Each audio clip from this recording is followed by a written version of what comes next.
Over the past month, Piper Rockelle has managed to pull off something almost impossible on TikTok in 2026. She turned herself into a main character that everybody has an opinion on, and not in a love her or hate her way, more like a why is this even happening way. Because on January 1st, she didn't just post a spicy photo, didn't just tease a rebrand, didn't even do a slow rollout. She did the nuclear option. She dropped a paid exclusive link straight into her bio like she was launching a new skincare line, and then, literally right after, she officially attached herself to the Bop House brand, basically locking in the narrative that people have been speculating about for months. And here's the part that makes the whole thing feel even darker. Piper's audience has always been young. Not a little younger, I'm talking kids. The same audience that grew up watching her when she was a child creator. So when you mix that background with adult content marketing, a content house known for pushing that kind of business model, and a fan base that's already emotionally invested, you don't get a normal launch. You get a firestorm. And what's wild is, at first, it looked like her plan worked perfectly. The link got attention. The drama got views. The algorithm did what the algorithm always does. It rewarded chaos. But the longer this went on, the more people started asking a different question. Was this really her stepping into adulthood? Or was this the moment her entire career crossed a line it can't uncross? So, yeah, buckle up. Because the Piper situation isn't just internet drama. It's a case study in how controversy gets monetized, how content houses manufacture storylines, and how a creator can burn through years of goodwill in a matter of days. Some viewers may find parts of this story disturbing. Viewer discretion is advised. Now, let's go back to the beginning. It started with what people were calling the unthinkable, even though, let's be real, everyone saw it coming eventually. Piper had been orbiting creators who were already deep into the paid content world for a long time.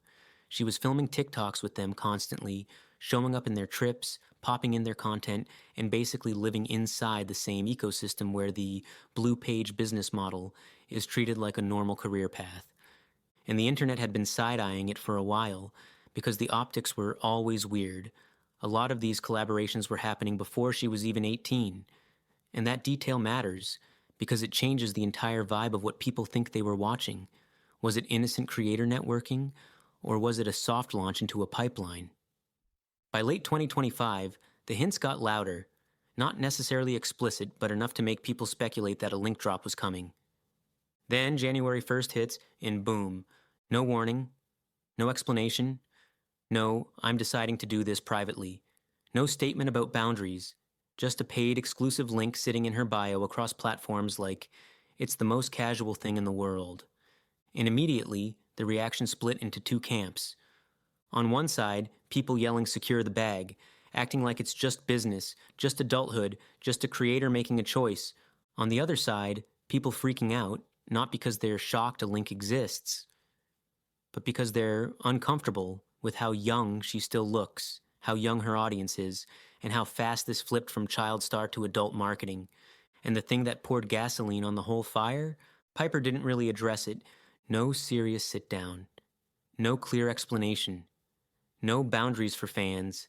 She just let the internet spiral while the link sat there, bold as ever, like a Spotify playlist. And when you don't speak, people fill in the blanks for you. Suddenly everyone became an investigator. Screenshots, timestamps, theories. This is management. This is a PR move. This is a content house strategy. This is planned. This is exploitation. This is empowerment. And while everyone argued, the algorithm did what it always does.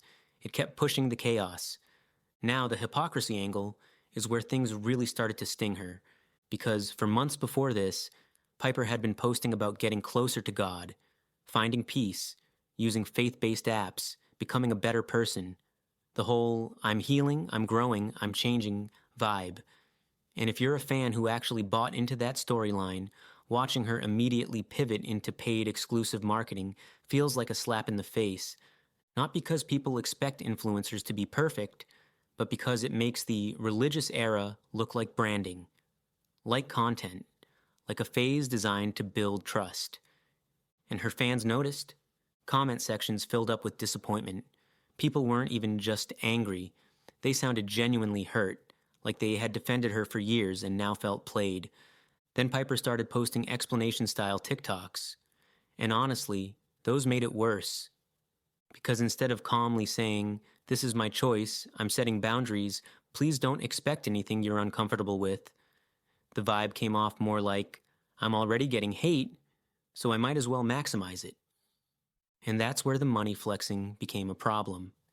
She kept teasing how much money she was making, doing the classic influencer thing where they pretend they're not influencing you, while basically waving a trophy over your head that says, "This is what you should do." There's a clip where she starts to tell a friend how much she made, then pulls back like, "I don't want to influence anyone," but in the same breath calls it the most money she's ever had. And it's like, come on. That is influencing, especially when your audience is young and impressionable, especially when you've spent years being a role model to kids who watched you grow up online. And that's why people called it dangerous. Because it wasn't just Piper is doing her own thing.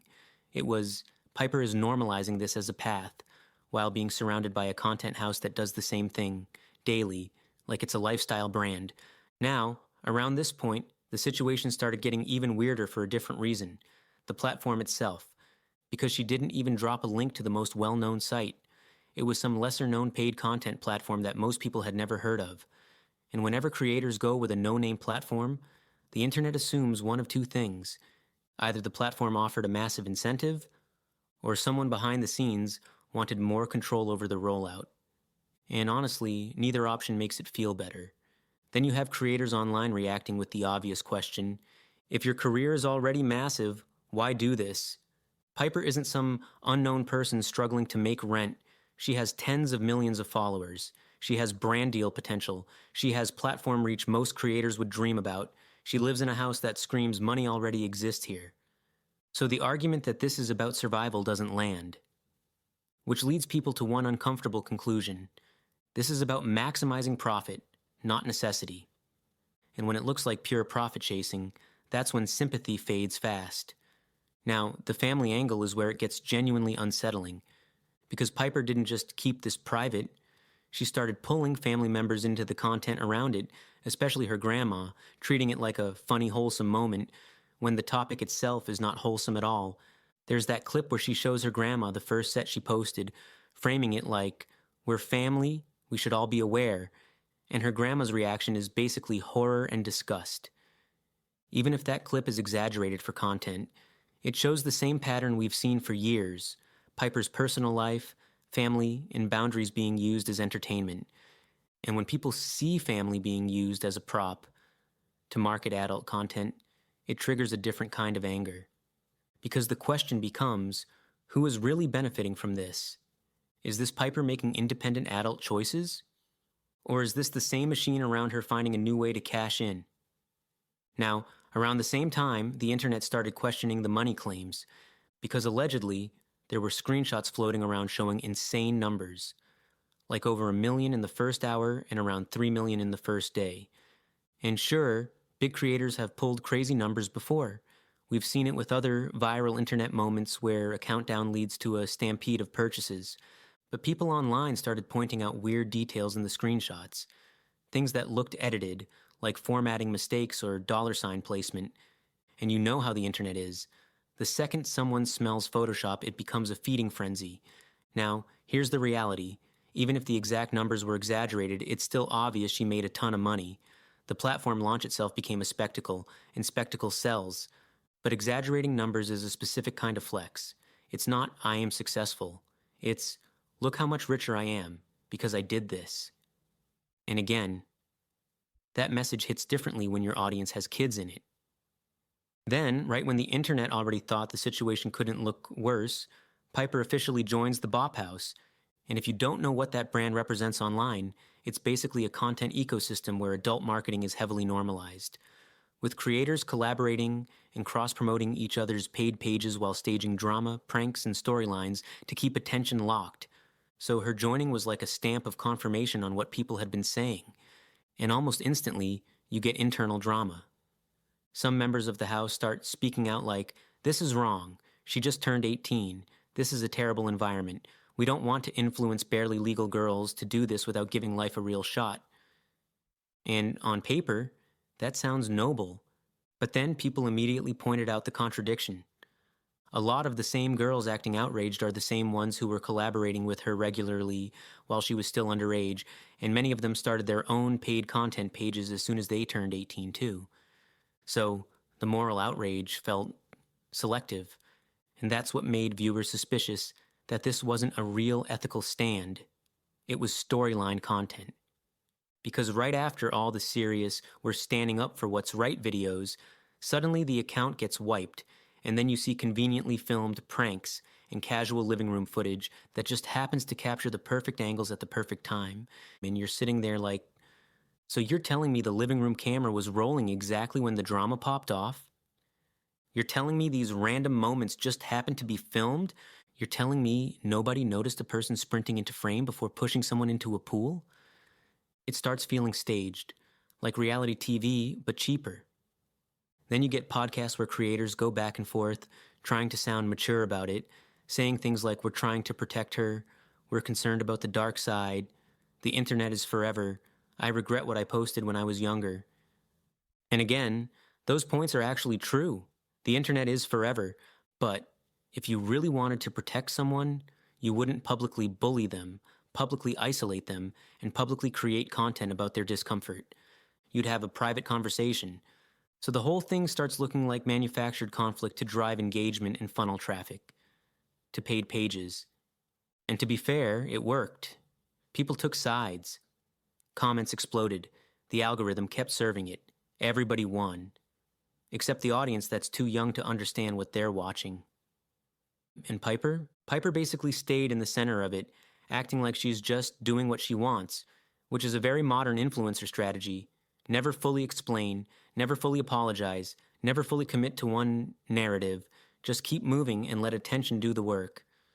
Now, while this Bop House situation was still hot, Piper jumps into another controversy lane, relationship baiting, because she starts collaborating with Rockelle, another creator who's been getting heavy criticism for producing fake, cringe, engagement farming content. And when two controversial creators link up, you already know what's about to happen. They're going to manufacture a storyline that keeps people watching. That stream was basically a checklist. Flirty moments.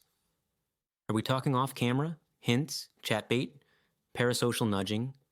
The whole "we look good together" routine that's designed to keep clips circulating.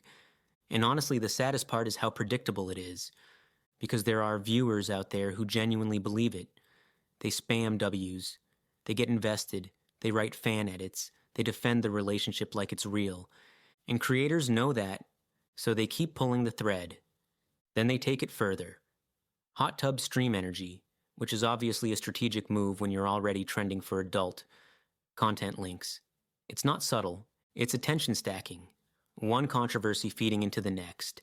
And the moment that pushed this from cringe into "you're going to regret this" territory was the tattoo. Piper gets his name tattooed on her foot. And let's be clear, tattooing someone's name is a huge deal even in real relationships. So doing it for a creator you've barely collaborated with, it reads like pure content desperation. Like your life is being run by engagement metrics. And the internet reacted exactly how you'd expect. People called it embarrassing. People called it sad. People called it proof that everything is a performance now. Because what is that tattoo really? Is it love? No. Is it commitment? No. It's branding. It's proof of storyline. It's a permanent souvenir of a fake arc designed to generate clips and headlines. And that's why it feels so hollow. Now, to be fair, the strategy worked in terms of attention. Their clips went everywhere. People kept talking. Even people who hate them still watched. And that's the trap of modern internet culture. Hate watching is still watching. It still pushes the content. It still boosts engagement. It still pays.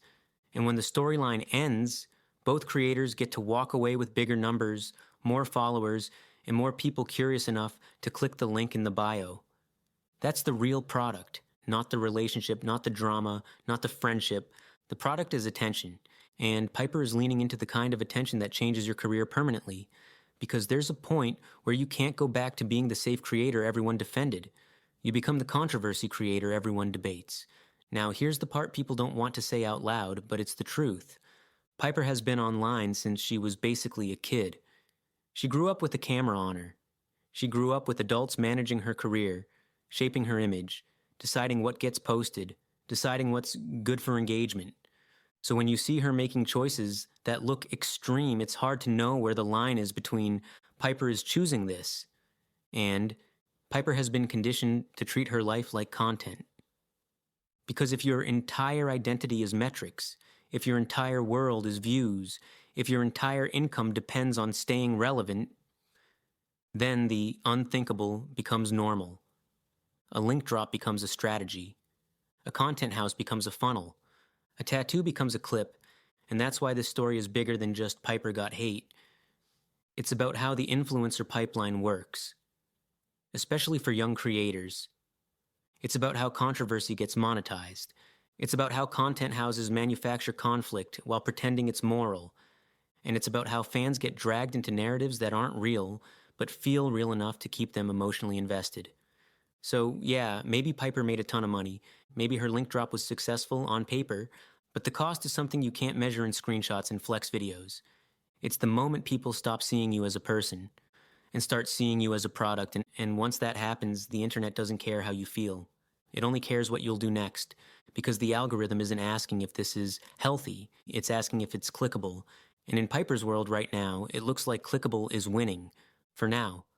But the internet is forever, and the kind of brand you build in a controversy era is the kind of brand that follows you even when the views slow down. And that's the part nobody warns you about until it's too late.